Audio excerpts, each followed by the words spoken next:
We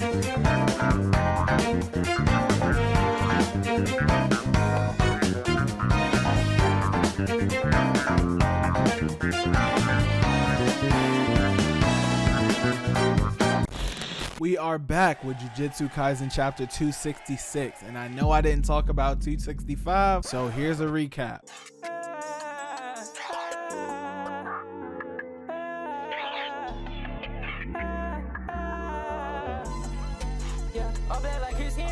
Shy bitch turn to a dancer, yeah. Bitch wanna know my income. She keep asking questions. She gon' get that answer. She see my diamond shine. She fuck with the moon crescent. I make any moves in private. Made that first impression. Obstacles I be coming. All these problems they be finding me.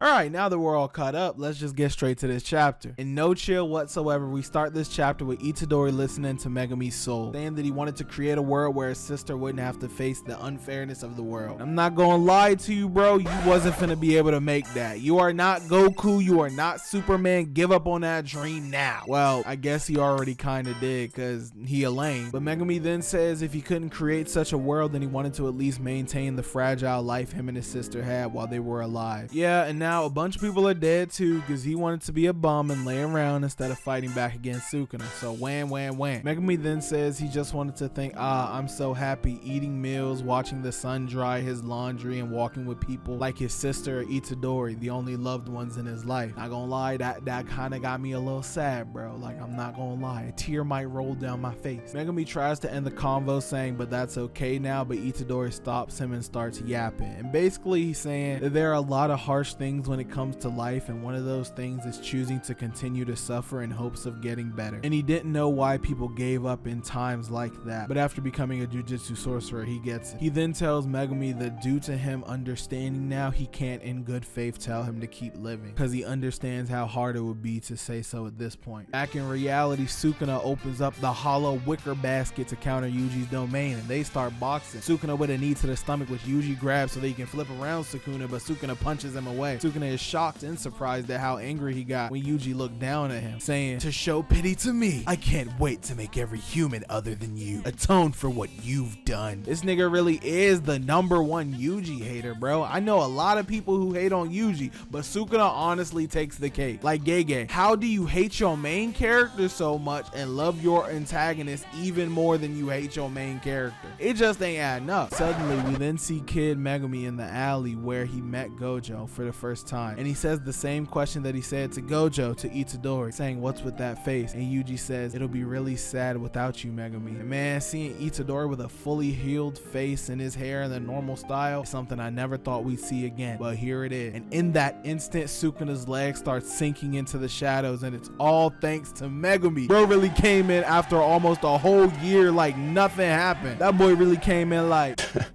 got room for one more?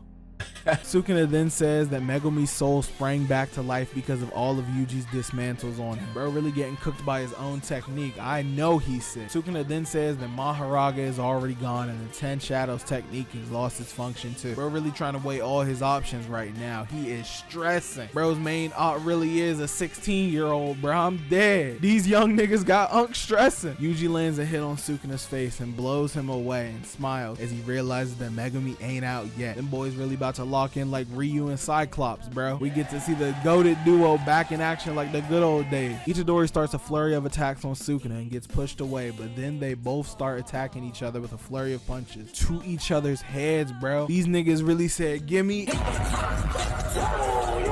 This is actually such crazy paneling, bro. Like, why are y'all gripping each other's heads like this, bro? Freaky ass fight. These niggas are getting freaky on a Friday night. Sukuna then loses the battle of fists and activates hollow wicker basket again to shield against Yuji's punches, but he instantly slashes Yuji's cursed tool that's attached to his hand away. Yuji then realizes that Sukuna used Gojo's technique of resetting burnt out cursed technique. This nigga keep dick riding my goat, bro. I'm getting mad. Sukuna then proceeds to open his domain. Hey folks, viewer mail time again. Oh, here's one from Sally, age 14. Dear Pig, aren't you interrupting the story at the most suspenseful part? Well, the answer is yes, Sally. Yes, I am. Keep those cards and letters coming. My fault about that, y'all. Hikari be tripping. But like I was saying, Sukuna opens his domain, but then is in shock as he sees Yuji is missing fingers on his hand. We then cut to a random place where we see a finger tied up, and the chapter ends there. What is this finger? I don't know, man, but we gonna find out next week, because there's no break next week, where the editors comment at the end of the chapter saying Shinjuku's battle reaches its climax next week. Finally, it's about to be over, man. After a whole year of fighting, this nigga Sukuna is finally about to get what's coming to him. Hopefully. Or Sukuna wins and the manga ends there. I don't know. But Gege, it's honestly a 50-50 on who wins this fight. But I've never been more fight burnt out in my life, dog. I'm not gonna lie. But yeah, that's it for this chapter. I'll see y'all next week for hopefully the finale to this fight. Or if Gege feeling quirky, we gonna cut to Hikari on a nice little date. I'll see y'all next week, man. I didn't upload that video on time. I'm not gonna sugarcoat it. I just didn't want to because it felt kind of eh. But after I saw this new chapter and I saw I still had the file for the old video, why not add them together into a big final video? So let's get to it.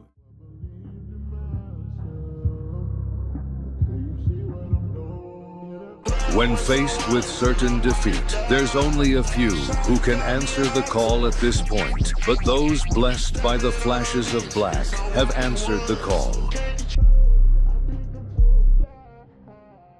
We start this chapter with Yuta and Gojo talking during body swap training, and Yuta asks Gojo for the final Sukuna finger so that Rika can eat it to copy Sukuna's technique, but Gojo declined. They're in each other's bodies here, by the way, on some Freaky Friday shit. Gojo says that even though the final finger will give Yuta the technique, it's still not enough to analyze it too. Yuta agrees, saying that even with cursed speech, he needed Inumaki's input on how to use it, which I don't know how true that is, because he used it against Geto like it was nothing, but hey, maybe that was just a raid thing where I missed a page somewhere. Also, this nigga Yuta is taking Gojo's aura away second by second with this face. Like, come on, bro. Stop disgracing my goat. Also, this nigga Gojo is like 30 talking about some upsy daisy while getting up. If you wasn't my goat, I'd tell your ass to put the fries in the bag right now. But we gonna let this one slide. Gojo then says that he doesn't think they should lose their connection to Sukuna because it would be a gamble. Or if he were to say it like Hikari, it's the heat. Hikari fans were glazing this moment heavy as fuck. And I feel like Gege only threw this here to show us that he didn't forget about Hikari, knowing damn well he actually did. These motherfuckers have been fighting for damn near a year almost. Let it go, Hikari fans. Yuta then says to copy a cursed technique, he has to have Rika eat a part of the subject's body, and then he yaps on and on about what counts to having it work and blah blah blah. I swear, every time this nigga Yuta is on screen, he just wants to yap, bro. This nigga talks more than Yuji, and Yuji is the main character. Bro just trying to get as much screen time as possible, and I'm tired of it. Get this fraud off my screen. After Yuta's yap session, Mei for some reason is here and asks Yuta if he's informed about Yuji and Sukuna's resonance from Toda, to which Yuta says he knows about, and that's why they're gonna execute their plan before they fight Sukuna, and they'll only tell Yuji the bare minimum. Yuta then tells Yuji that even though he can't use it now, that Sukuna's cursed technique is engraved in his body, and Gojo already confirmed it with his 6 eyes. Back to the present, thank God, Sukuna notices that Yuji's missing one more finger than the one he tore off to transfer himself to Megumi, and then he realizes that Yuta bluffed to him and realized that Yuta used Yuji's finger to copy his technique. This nigga really got a cursed technique bargain sale going on, man. You get shrine, you get shrine, you get shrine. Motherfucker, who can't use shrine at this point? Cut to Utahime and Principal Gakuganji at the place where the last finger is sealed. Gakuganji asks if Sukuna's finger can be pierced by that technique, and Utahime says that with a binding vow, I don't see why not, and that she might be able to pull it off, but she's concerned that she's only been up for a short amount of time. And we cut to Nobara finally coming back and saying, rejoice, boys. Finally, bro, the strongest has returned. And she rocking that eye patch too. She really came up in this bitch like Billy Butcher, man. She then uses resonance on the finger, and I gotta give props to this nigga Arata, man. I wasn't familiar with your game. I owe you a real apology, dog. But Nobara coming in to finish a job Yuta couldn't. I'm noticing, bro. I'm noticing. Like Megumi fighting back against Sukuna, Yuji been fighting, and now Nobara is back too. This really is our Jujutsu Kaisen, man. I just need to see Gojo roll up in a wheelchair next chapter. This might be the best manga ever. Y'all can call it Mickey, but I'm a fairy tale fan, man. I love this shit, my nigga. Sukuna's whole body convulses as he's hit by the resonance, and Sukuna realizes it's Nobara's technique and starts tweaking, thinking to himself, this is that woman's technique.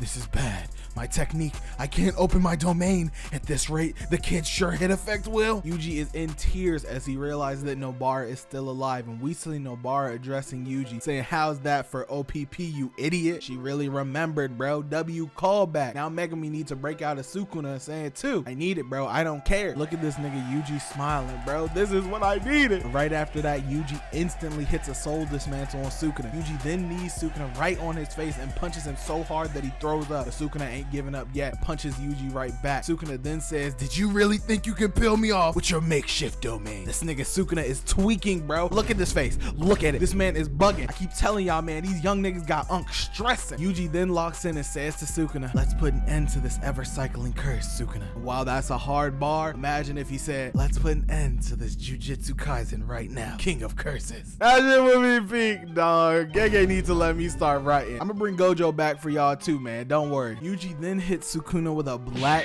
flash to end off the chapter. And look at this nigga, bro. As much as everyone keeps saying it might finally be over, we only got 4 chapters left after this. It might actually be over now. The editor comment at the end of the chapter even says the end to a long battle. So it should be over, dog. But back to Nobara, man. This really how her and Yuji gonna talk about what just happened. But next chapter, we really gonna see Yuji and Nobara reunite like this. Incredible. But hey, man, get y'all tickets because we attended Sukuna's funeral next week. But I gotta give my props to Nobara, man. She hasn't even been awake for 30 minutes after having not been seen in 4 fucking years in the manga, aka doing absolutely nothing the entire series and then coming back to land a finishing blow on Sukuna. She really pulled Superman numbers with this play, man. Joko really woke her ass up like she was on Beyond Scared Straight, talking about wake your ass up, nigga. We fighting the king of curses right now. They had Shoko working overtime to get Nobara up, but she pulled through and came back with that weak ass bob too, even though everything was already done. But hey, all I know is that nigga Mahito is a fraud. He did all that running and shit and he couldn't even kill one little girl. Sorry ass nigga. But hey, 4 chapters left. Let's do this, man. I'll see y'all next chapter. Maybe. Or maybe I'll just wrap up the whole thing, all 4 chapters in one video, which in that case, see y'all in 4 weeks. And it's the end of August, so that's damn near gonna be in October when Sparking Zero drops. So maybe I won't see y'all because I'll be playing Sparking Zero. I'll see y'all when I see y'all, man. Peace. But before you guys leave, looking for some new clothes, figures, accessories, or more? Well, then head down to AnimeExpress.store. Bars with items ranging from jewelry to lamps, swords to phone cases, plushies, and even Pokeballs, along with Japanese street fashion as well, and some of the highest quality anime merch you could ever want too, ranging from anime like JJK, Naruto, One Piece, and Dragon Ball, all the way to Haikyuu, Blue Lock, Tokyo Ghoul, and bruh, they even got the Death Note. They have so much stuff, I can't even talk about all of it right here. So don't be a bore. Head over to AnimeExpress.store. Use code AKAI10 or the top link in the description to save 10% off your every order. So you save some money and I get some. We both winning. Again, that's code AKAI10 or the top link in the description to save 10% off your every order. Can't handle us, so cool, baby, scandalous. I'll show you what I'm talking about. So cool, baby, watch it now. It's on you. Can't handle us, so cool, baby, scandalous. I'll show you.